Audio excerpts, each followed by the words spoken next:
Hey guys, I'm flattening parts this morning and just wanted to share this. I don't know where in any sort of video this is going to wind up, but this is just pertaining to the rolling and just things I'm seeing.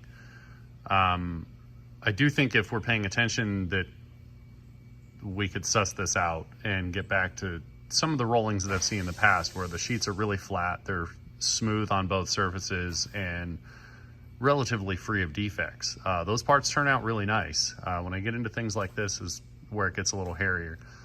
So I've been in the process of flattening this part. They're wavy, and I just want to explain what I'm seeing so that in your process you can have a look at what's going on there maybe. So I've just about got this down here, but as I get the pommel to touch, I've got a nice gap here, and then we've got contact again.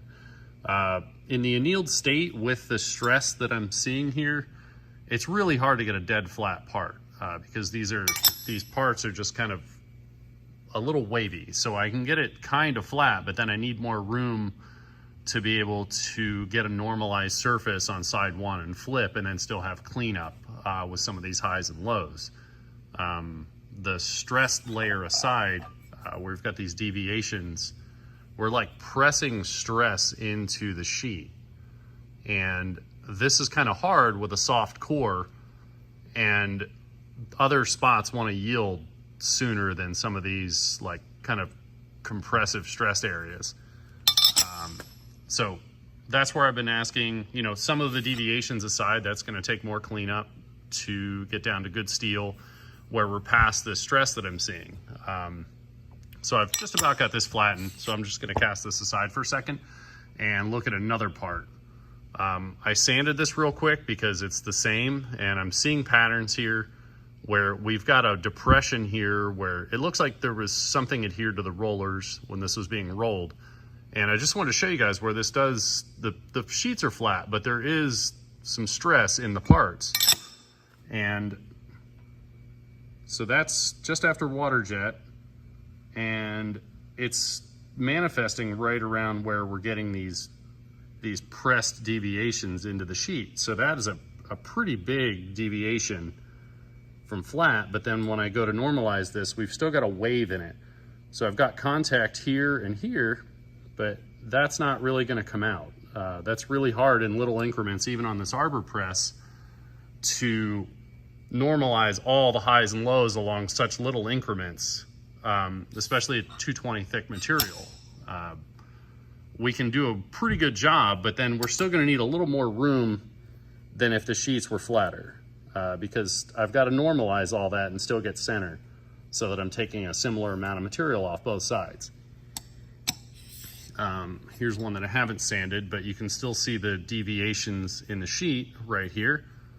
And then that's where our tail lifts really dramatically. That's like 80 thousandths out of flat just from here to here.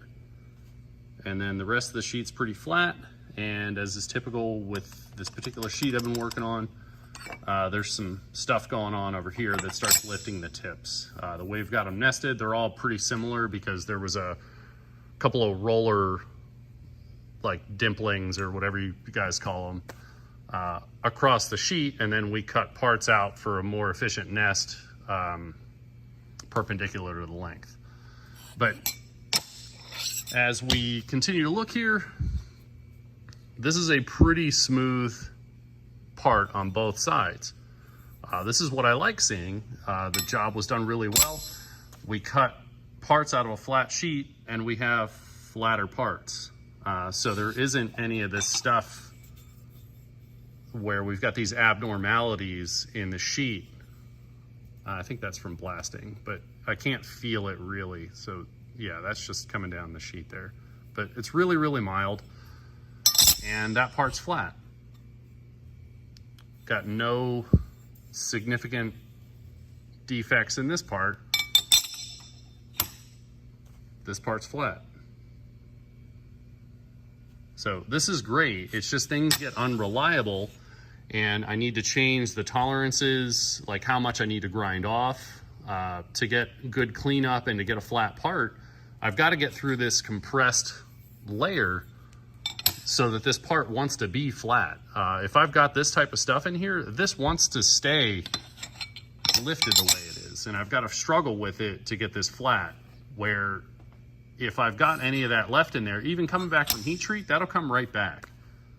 Then I've got to hammer flatten it and do all kinds of other stuff, and this just makes doing the job harder. And this unpredictable nature of some of this, it's just really hard to adopt a process that I can train somebody to do. Right now on my rough grinding, within about 2 thousandths, I'm taking an equal amount of material off both sides. So I should be down into homogeneous material, but we are running into some of these issues where the parts are coming back warped. So I'd like to figure out how we can get more of this, where flat sheet, relatively flat parts, I can work with that pretty easily. I could train somebody to deal with this. But when it's on this case-by-case basis, I found that people don't think a lot, and paying them more doesn't make them think harder. It's just you end up throwing more and more people at specific things because one person understands one component of it, another person understands another component of it, and nobody has a real understanding of what's going on, so you end up just running parts and hoping for the best. Where I think the solve is trying to dial in some of these variables in the raw stock. I mean, I know you guys try hard, but these are, we're getting 18, 20 couple dollars a pound when I'm getting it from SB Specialty Metals. And there's an expectation that this is a superior material. And I think that starts with, the hip coming from Niagara or from Crucible and in the rolling. I mean, people are expecting these to be the best. And it's where I try and hide some things because I can't explain some of our process without it hurting the reputation of the material. And rather than trying to hide things or obfuscate, I like to be transparent and show off these good materials with these awesome properties, but it gets hard when the stuff's all over the place. I mean, some of these parts are bent really, really badly, and I don't think with some of these I'm going to be struggling with them because I don't have enough room to clean up and get the parallelism and everything that we're looking for. And it makes it harder. Every couple of these that I scrap out, we've got the nest stuff left over. That's a couple $100 in scrap. And then every one of these starts dramatically affecting our per part cost on knives. If something isn't cleaning up or it distorts insanely in heat treat, because of shit like this, it's really, really hard as a small business. And I know bigger businesses, they have lower standards. They have a lot of employees. And I know even over with our 4-person team, things happen throughout the day that people just keep working and they don't see the issues. They're just doing their aspect of the job and thinking they're doing a good job. And if the materials are messed up going in the mill, they don't see it, and I don't see it until finishing. And then we've wasted all this time doing these machining operations and different things that it's stepping us in the wrong direction. So, sorry, I tied a really long tail onto this one, but this is just one of the things that I'm seeing. And with some of this stuff, it gets kind of deep down into the sheet, and some of these I'm 10, 12 thou into a side, and I'm still not getting 100% cleanup.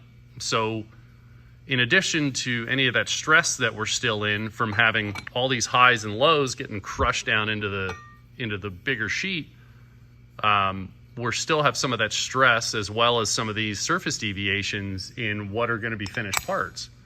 And those little, they look like voids and stuff in a finished part, and that's hard to explain to a person what that is without dinging the credibility of these CPM steels. So I'm just really hoping that we can tighten this up, or if it's feasible, maybe just for consistency, we can Madison grind these down so that I'm starting at a known thickness and I've got cleanup.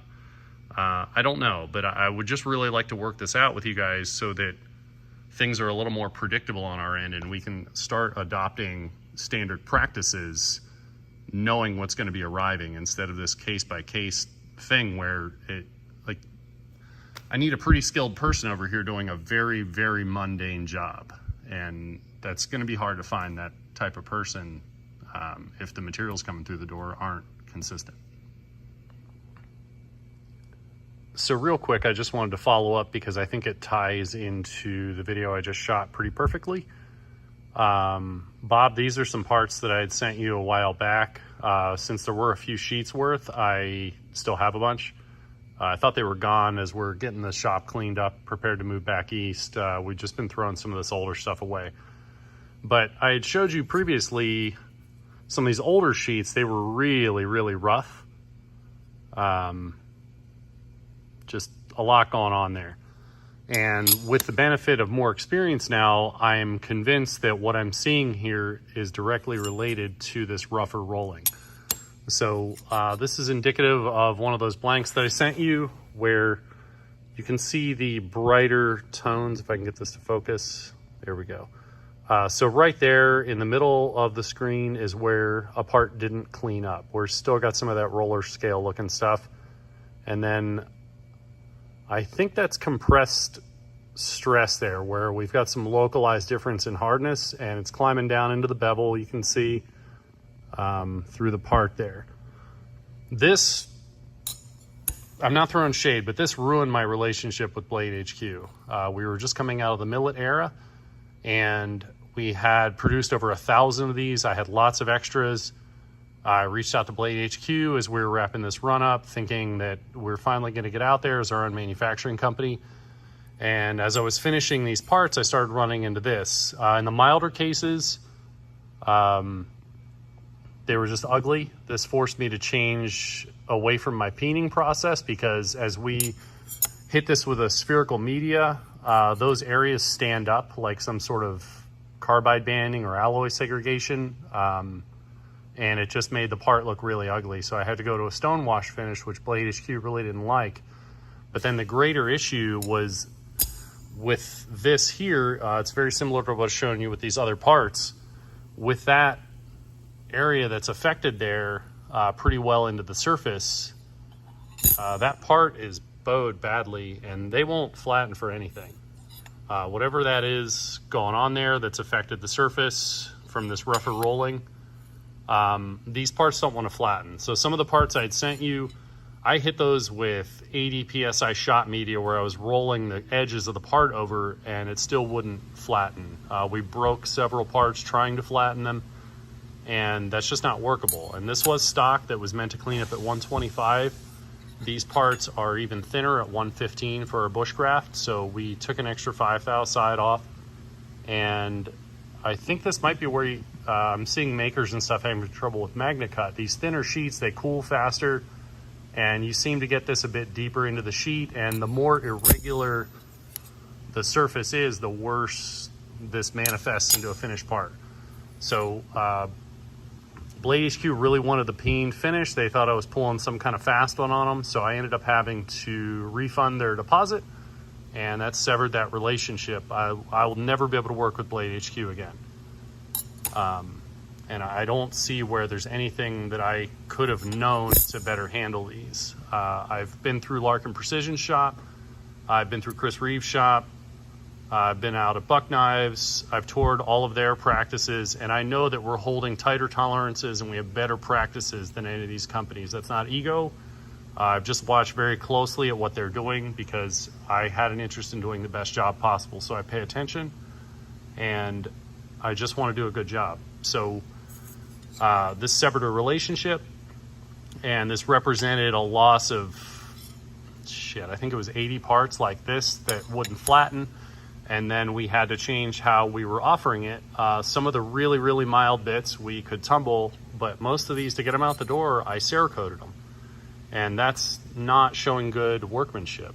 That's not, I want these materials to stand on their own, and we do really good finishing. So to have to cover these up with paint to get them out the door really hurt my feelings, aside from that ruined relationship.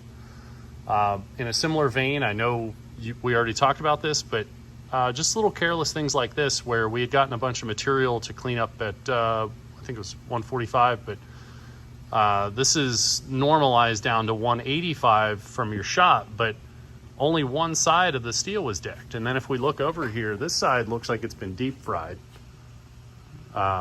It's very irregular and just not a good finish. All these parts are warped, But thankfully we have plenty of material for cleanup with these batches. So yeah, but it's not all bad. I know if we look at all the variables, everything that's happening, I know it can go well. The struggles we're having with the 5.1s, we had gotten some material from SB. You guys were out of stock, so, well, this sheet might be from you. So these are just good looking rolling. That's normal, but the surface is pretty normal. There's nothing rough on either side that seems out of character for something coming out of your mill. And all those parts are flat. I think we cut 3 sheets of these. They're all exactly what I would expect. They're very workable. There's no point loads on anything that caused any stress, so we don't have warped up parts with this batch. These look great.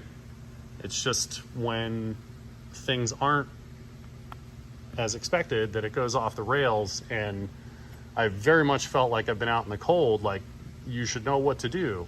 Well, there's things that just aren't normal, and the grind shops that I've dealt with in the past and the places I've toured, they handle it just by pushing it out the door anyway. I used to have lots of out of flat parts from Larkin Precision because they double disc these, but that doesn't take the stress out. So we were getting, really good precise grinding where I could measure and it was very uniform, but then when the part was out from under the stones, they went back to crooked because we're not changing the nature of what's going on in the steel.